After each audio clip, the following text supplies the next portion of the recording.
Holy Week to all of us. And once again, here is our Life's Encouragement Holy Week episode. The second word, today, you shall be with me in paradise. Ano nga po ba yung pinapangako sa atin ng Panginoon? Ang pangako ng paraiso. Maybe this is the best encouragement to all of us living in this world. But, dito po sa pangyayaring ito, having in mind the picture of Jesus Christ, with Him both on His left and His right, may dalawang kriminal na nakapako na kasama niya. They represent the two kinds of responses to our own personal suffering. Lahat tayo dumadanas ng personal mga pagsubok, mga personal na pinagdudusahan natin. Dalawa po ang responses na pwedeng magawa natin kung ibabase natin sa ginawa at pangyayari ng dalawang kriminal na kasama ng ating Panginoon. First, we can rail against God and say, if you are such a great and powerful and loving God, why we are in this very tragic pandemic coronavirus? Pwedeng ganon, di po ba? Naku-questionin natin ang Panginoon and we will challenge His power para lamang tayo masagip sa ating mga kinalalagyan. Or the other way around, katulad ng ginawa ng isang kriminal. Or we can acknowledge that we are sinners and don't deserve any good thing and cry out for mercy and help in our time of desperation. You see, brothers and sisters, friends, the world is full of those who rail against God in their self-righteousness and presume that the Creator, our Lord of this universe is obliged to make our lives smooth. Na parang obligasyon sa atin ng Panginoon na hindi tayo dumanas ng anumang pagsubok sa mundong ito. And only few who owned up to the fact that God owes us nothing and that any good to come our way will be due His mercy, not our merit. Hindi natin karapatan at hindi rin obligasyon sa atin ng Panginoon. Notice, first, how similar they are in our life. Both are suffering the pain of crucifixion. The two criminals both are suffering the pain of crucifixions, but they are also both guilty of crime, and both of these thieves wants desperately to be saved from death. Na sila maligtas, desperado na rin sila pareho. Most of us, all these things, we have these things in common with these two thieves. There has been, is, or will be suffering in our life.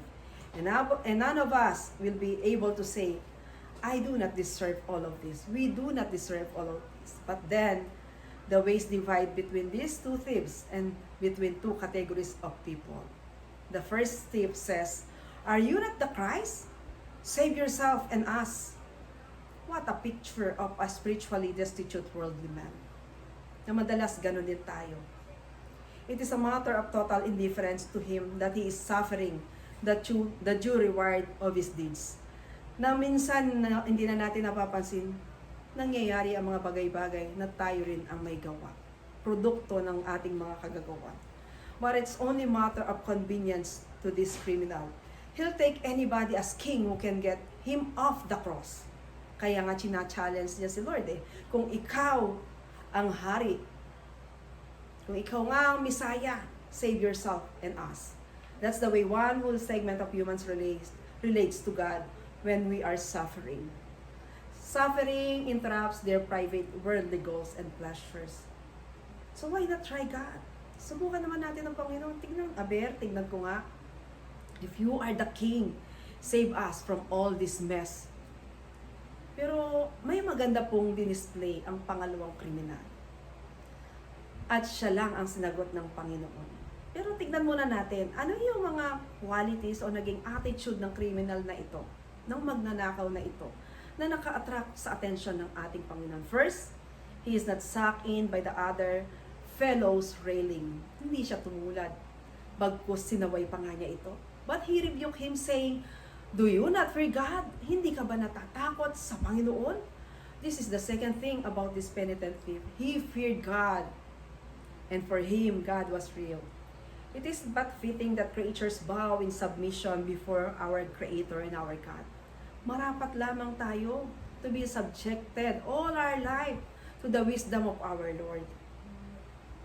Sumunod na naka-attract na ginawa ng penitent na ito, he admitted that he had done wrong.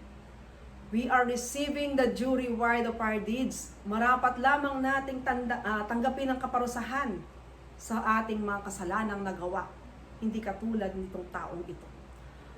Not only did he admit to do the wrong or the guilt that he had, he accepted his punishment as deserved. This is the real test of humility before the eyes of our God. Sa mata ng Panginoon, ito yung pinakamahalagang sangkap. To be humble, to meek yourself, and to accept your wrongdoings. Many will mouth the confession of sin. God, be merciful for all of us. To all of us, miserable sinners, patawarin mo kami at iligtas mo na kami sa lahat ng mga nangyayaring ito. Sumunod na isa pang ginawa at natatangi sa kriminal na ito. He acknowledged Jesus' righteousness. This man had done nothing wrong. Wala siyang ginawang masama. At sinabi rin niya that he goes a step further and acknowledges that indeed, Jesus is the King. Remember me when you go into your kingdom, into your paradise. Even though he is suffering now, Jesus has the mark of a king, the King of the Jews.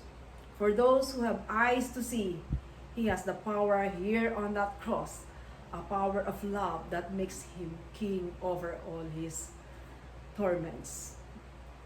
He is not only good, he is powerful, and one day he will be vindicated, his great name, and every knee will bow down and confess that Jesus is Lord to the glory of God the Father.